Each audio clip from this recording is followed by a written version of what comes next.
and welcome to the Homemade Podcast Sports. This is your host, J Pops.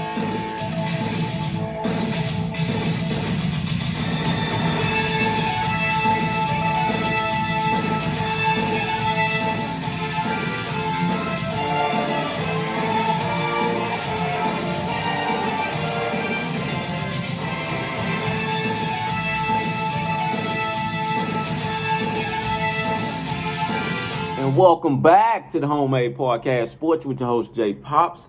Guys, today's date is November 18th, 2020. It is a beautiful, beautiful Wednesday afternoon in the great city of Houston, Texas. Yes, our weather is not up to par with winter weather right now. Right now, we're in like the low 80s. But of course, when it gets to about 5 or 6 p.m., it'll start dropping down about 20 degrees. Crazy weather, but this is the great city of Houston, Texas, and I wouldn't trade it for the world. I'm coming to you guys on today with some recruiting news. No, I don't have any good news about a game. Unfortunately, our game is still canceled, but they're now saying that our makeup date with Ole Miss could be December 19, which is the same week as the SEC championship game. That should. We don't know. We haven't seen the rest of the season yet. But it should have Alabama and Florida. Alabama and the Florida Gators inside the SEC championship game.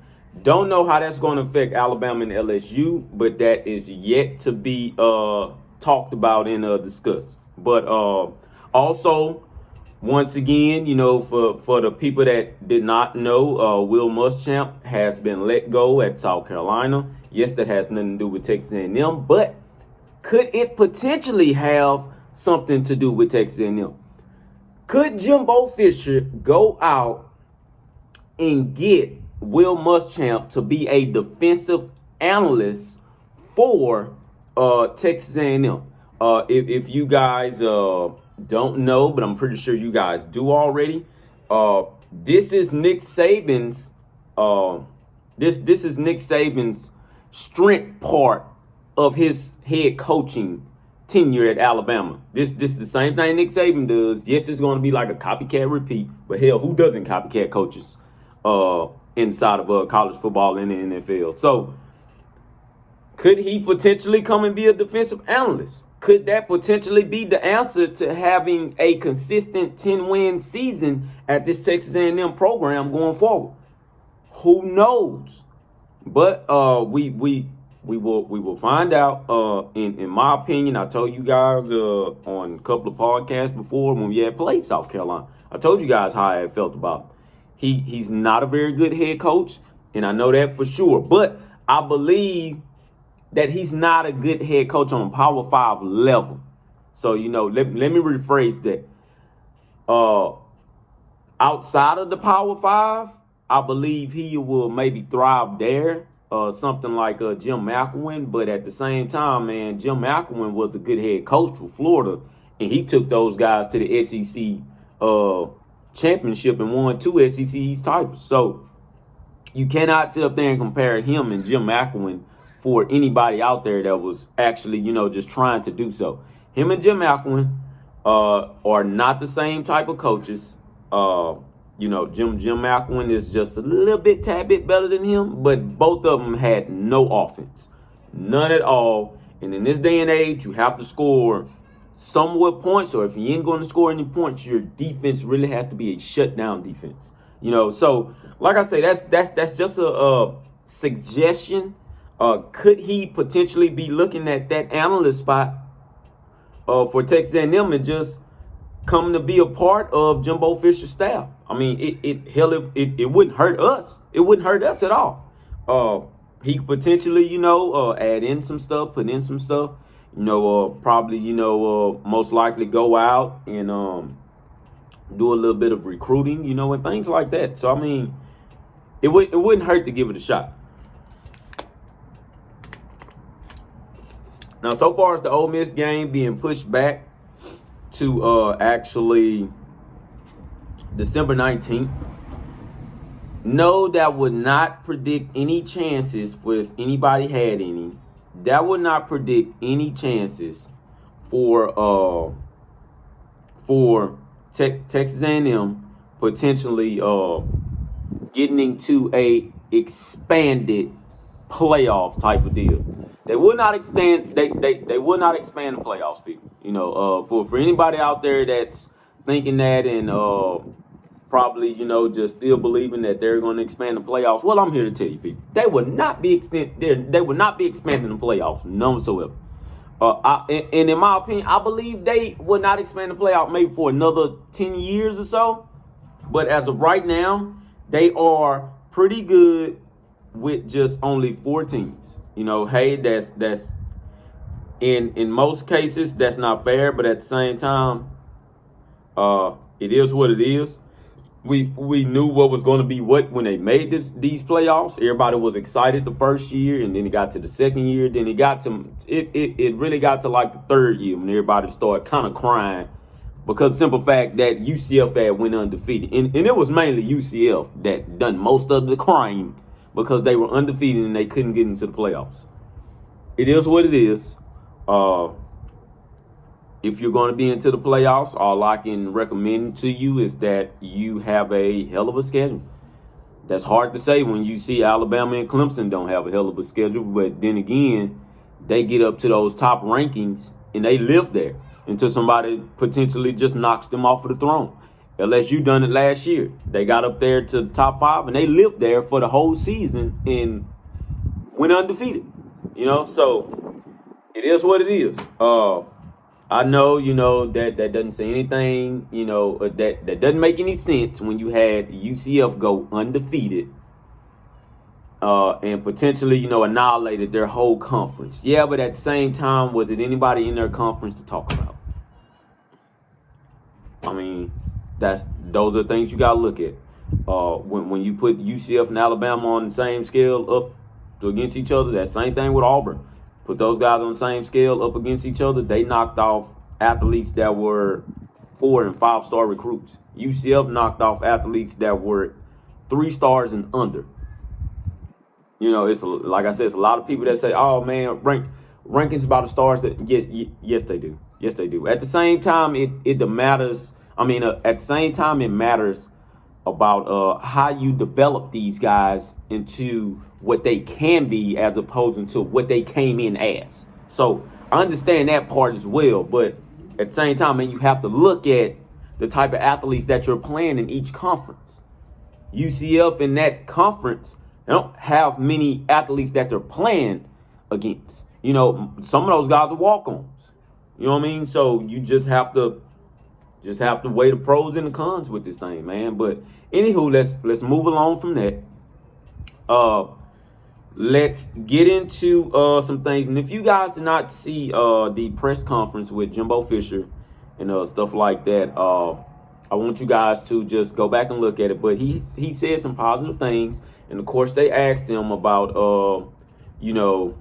about Will Muschamp and things like that nature. What did he think about him firing, and did he think that Will Muschamp would be a good fit at Texas A&M as a defensive analyst and things like that? And of course, Jimbo Fisher laughed it off and he said, "Hey man, whatever is whatever for that guy.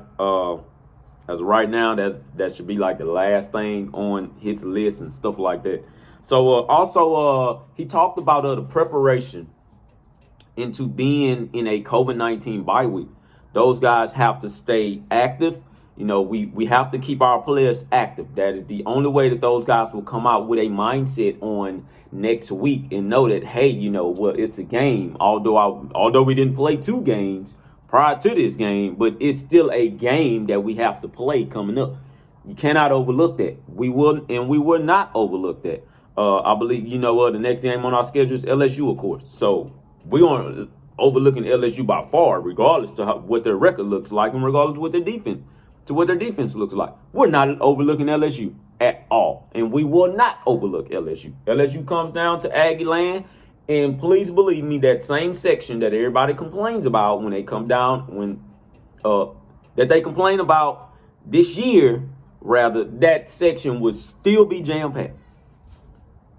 It would still be jam-packed. So, hey, it is what it is on that. But Jimbo Fisher, just explain, hey, they're keeping the players in touch, so far as, like on Zoom and things like that, just keeping these guys' minds just focused, man, because like I say, you take 2 weeks off.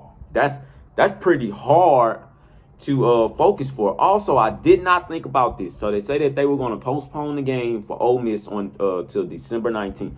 You guys have to think about the simple fact that these kids are going to go out and potentially miss their Christmas break, things of that nature. And in which they shouldn't, because the game is going to be played on December 19th anyways, or that's a potential date.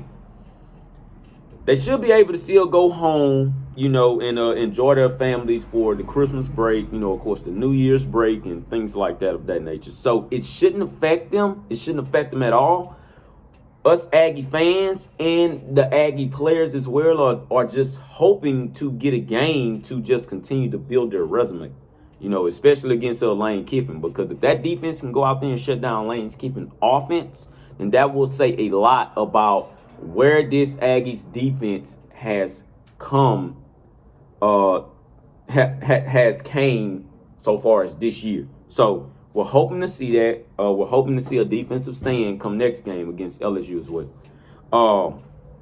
But that's pretty much it for his comments. Like I said, if you guys want to go and actually look at that interview, please go back and look at it. It's on YouTube and also on the 247 Texas A&M page and things like that nature. Also, they done an interview with Carson Green, offensive lineman. And he was, just pretty much breaking down the offensive line and why they play and why they're playing at the level that they're playing. So his statement was, last year they knew they weren't good. They knew they had heard a lot of things about how poorly they played and things of that nature. And he said something very, very interesting. And I want you guys to take this to heart as well. He made a statement of their job is to keep Kellen Mond's jersey clean throughout the whole game. And if they're not keeping his jersey clean, then they're just simply not doing their job. So he said it's not only their job, but it's also the running backs' jobs and the fullbacks' job. So if you guys can remember our running backs, and I want you guys to go back and do some film study of your own, but our running backs and our fullback, they don't let those guys touch Kellen Mond either. Like I said, once again, I have no clue what Kellen Mond told these guys, nor the coaching staff. Somebody said something to these guys that resonated with them, and it's going to resonate with them throughout the whole season. It wouldn't shock me if we played all the rest of our games, the rest of the half of the season, and Kellen Mond has not still been touched. Mark my words on that. I believe that Kellen Mond will not be touched. That's a bold statement, but I believe Kellen Mond will not be touched. And with that, that's going to bring a lot of recruiting noise to all offensive linemen throughout the entire country. Mark my words on that, because anybody wants to be a part of that. They want to get inside and know what the hell is really going on. What are you guys teaching those offensive linemen that's helping them saturate their game to a whole nother level, to where we haven't seen this quarterback get touched all year. All year. We've seen him get touched 2 times, and that's in the Vanderbilt game. And I still don't believe he got touched 2 times in that game. I believe it was only 1, but we'll give him that 2. That's fine. What are you guys doing that these other programs doing? We want to know that. And as of right now, I still hear everybody mention that Alabama still has the best offensive line. Well, I think Texas A&M has something to say about that. Wouldn't you guys agree? Wouldn't you guys agree? I believe A&M has something to say about that. Wouldn't you guys agree? All right, dude. So, anywho, we're going to end this off with some recruiting things with our top 100 crystal ball prediction for A&M. So, this is going to be some names that should really, really shock you. And I only have 2. The first one, and this guy here is electric, is Shamar Turner. I know you guys heard that name in a recruiting buzz because that guy was heavily predicted to go to Alabama. He's a strong defensive end from DeSoto, Texas. Nationally, he's ranked 53. In the state alone, he's ranked number 9. He's the 6th best strong defensive end in this 2021 class. As of right now, and it was leaning Alabama for the longest, but as of right now, as of 11/17, which was yesterday, it has on my 247 crystal ball predictions, Texas A&M is 100% to land Shamar Turner for the 2021 cycle. He's a high 4-star recruit. That guy is electric. And if you guys did not know, and if you guys don't follow recruiting, I want you guys to start doing it. Go and look at film for that guy. That guy is a monster on that field. He's a beast, and he's a dynamic playmaker that could help out that defensive line even more. So let me tell you guys this, and you guys may agree with me, and you guys may not. In order for your defensive backfield to become superior, your defensive line has to be the first step into altering that process. I'm going to say that once again. In order for your defensive backfield to become superior, your defensive line has to be a altering factor in the first step in the process. Any defense coordinator can tell you that. They have to step up within the process and make those quarterbacks feel pressure. They have to make them feel pressured enough to where your defensive backs should be in a spot that they didn't even much expect to be in. But because of the simple fact that the defensive line has gotten pressure, that makes it easy for your defensive back to go and make a lot of plays. We're going to carry on.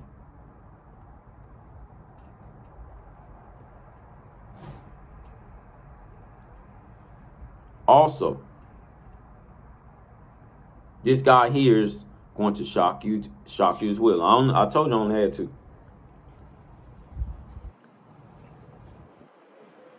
Tomas Adelaide. I believe that's how you pronounce his last name, people. Yes, it's Tomas Adelaide. And I've been seeing a lot of people in the Aggie Sports group, post this guy here. Of course, this was the guy that decommitted from Ohio State. He's from Katy, Texas. He's another strong defensive end. When I tell you that we will have depth for years on out, believe me when I say we will have depth from years on out, okay? Please believe that. He's another strong defensive end, class 2021, ranked 31 nationally. The number 5 strong defensive end and the number 5 in ranked number 5 in the state of Texas alone. Okay? As of right now, we are a strong, heavy lean to land him on his commitment date, which is December 17th, 2020. And that's a month away. Of course, this guy has time to choose. As of right now, it's between us, Florida, and Alabama. As of right now, A&M is the heavy favorite. They're the heavy favorite to land him. Right now, crystal ball prediction points to Texas A&M. What you're getting from that guy is a freakish monster as well. So you got to think about this. You put those 2 guys in together. I just told you, you have to continue to build depth at your defensive line and your defensive back unit, because it's of right now, and you have to get explosive guys to come off that perimeter quick, fast, and in a hurry. Because as of right now, these guys in college football, they're getting faster. They're starting to play, of course, the spread. So you have to cover guys in the spread. If you could get a defensive lineman to come in there and be a game changer that will potentially shut down screens in aerial passes that's coming from the backfield, that will help your defense out a whole lot. I want you guys to think about that. Like I say, go back and do some tape on these guys, because that guy is a monster as well. So also, and I'm going to end the show with this one. I know back on a couple of podcasts back, I had said that our wide receiver room was crowded. And still believe me, and believe me to this day, that room is still crowded. So as of right now, wide receiver Kam Brown, red shirt freshman, has entered the transfer portal. Now, will he stay in the transfer portal? I hope not. But he was a starter, and I believe he had gotten taken out when Hezekiah Jones came back.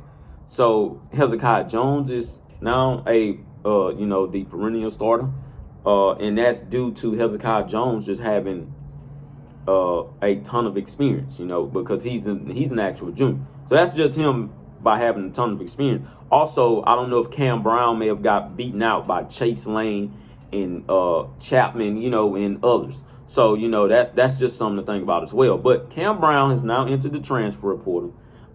I said that, I remember me saying back that none of these wide receivers would start transferring. Well, I was wrong about that. Kam Brown is one of them. Could I be right, though, because Kam Brown may potentially put his name back into the Texas A&M pool and say, well, hey, that's okay. I'm coming on back. I thought about it. Let me build and, just let me continue to work on my craft. I just, hope that these guys reconsider their decisions and, reconsider the thoughts and things like that. But at the same time, who knows what he's going through? I don't know, so I will stay informed just as well as you guys will stay informed with me, okay? I will give you guys information whenever I get some more information. But as of right now, Kam Brown is into the transfer portal. I wish him the best of luck if he does choose to transfer. But if he comes on back, I still wish him the best of luck going forward because we will need you, But at the same time, man, it's all adding up to what I told you guys. I told you we have a lot of young guys that came in and are now officially kind of just pushing guys out the way. Like, move. You don't want to play. Let me go ahead and play. So it is what it is, but we will keep on getting stronger and we will continue to build because that's just what it's all about. We will continue to build. Texas A&M is an evolving program that should last for a while from now. But this is where it starts at. It starts here. And it starts with, the resume, and it starts with the win and the loss factor. It is now our time to consistently transform ourselves into a 10-win football program each and every year. So, hey, we will see how it goes. And we will continue to watch the transformation of that Texas A&M football program into the SEC. All right. So, once again, this is the Homemade Podcast Sports with host J Pops. Guys, the show is being sponsored by Dopeness Styles and also King's Beard Grooming Company. Once again, I thank you guys for tuning in, and I thank all of my subscribers. All I'm telling you to do is just tell a friend and tell a friend. Let's make this thing go viral. I need 1,000 subscribers so I can go live when I come out and make these videos. Please help me get there. Please. Once again, it's the Homemade Podcast Sports. Please, guys, follow me on Facebook at JPops and hashtag Homemade Podcast Sports. Follow me on Instagram at JPops2020 and also on Twitter at JPops05. I thank you guys and I love you guys for supporting me, and I pray that you guys continue to support me as we make this thing go viral. It's going to take some time, but hey, it is what it is. I am here for the long run, okay? I will not bail out. I will be back on Monday to start going into the LSU game as we go on our Thanksgiving week and our Thanksgiving breaks or whatnot. So I thank you guys once again. I love you guys. I love you. Please hit that subscribe button, guys. Please hit it. Once again, it's the Homemade Podcast Sports. Hashtag Gigamags.